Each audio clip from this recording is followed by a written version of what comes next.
Let's bring in NBC News correspondent Tammy Leitner, who is inside the H.W. Bush Presidential Library and Museum in College Station, Texas, where people are turning out to pay their respects. And Tammy, there's not only the question of funeral arrangements and those who would like to go pay their respects, there's also the very comments that they're sharing with you today, as they do remember, as James Baker said, a very sweet, if there could be a sweet ending to a long life of public service. Yeah, exactly, Richard. And let me give you an idea of what the next couple of days are going to look like. His remains will be transported Monday morning. He will then lie in wait at the Capitol Rotunda. His funeral will be in Houston, and ultimately he will be buried here about 100 yards from the library and the museum that he loved so much. I want to give you a quick little tour here. This is a replica of Camp David. One of the reasons this is so significant is that President Bush loved Camp David. He spent a lot of time there. He made sure he went there every Christmas, and he did this so that he could give his security detail the day off, always thinking of others.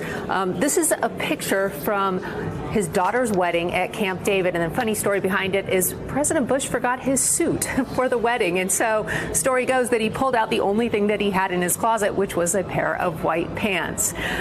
President Bush really was known for his foreign policy decisions during his presidency. They defined him, as a matter of fact, and one thing that was very important to him was seeing the Berlin Wall come down. That did happen during his presidency. This is an actual piece of the Berlin Wall, not a replica. This was given to him by West Germany's prime minister as a token of gratitude. Now, we've been speaking with people all day who've been here paying their respects. This is Andy. And Andy, you told me you have a very special connection to President Bush. I do.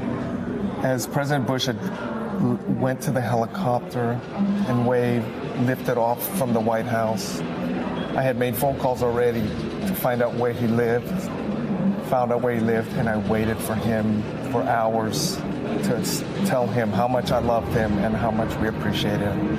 And so you thought it was important today to come out here and pay your respects? Absolutely, and take my children here, my wife, and make sure they understood that this is how much he meant to me and this country.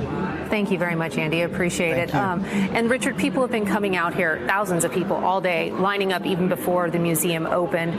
And as I mentioned, ultimately, this is where he will be laid to rest, and people will be able to come out and visit that burial site and pay their respects once that happens. Richard? It's an amazing tribute there, Tammy, of what President George H.W. Bush had done and all of the important artifacts right along the way, along his trip of public service throughout the years. Tammy Leitner at the H.W. Bush Presidential Library and Museum.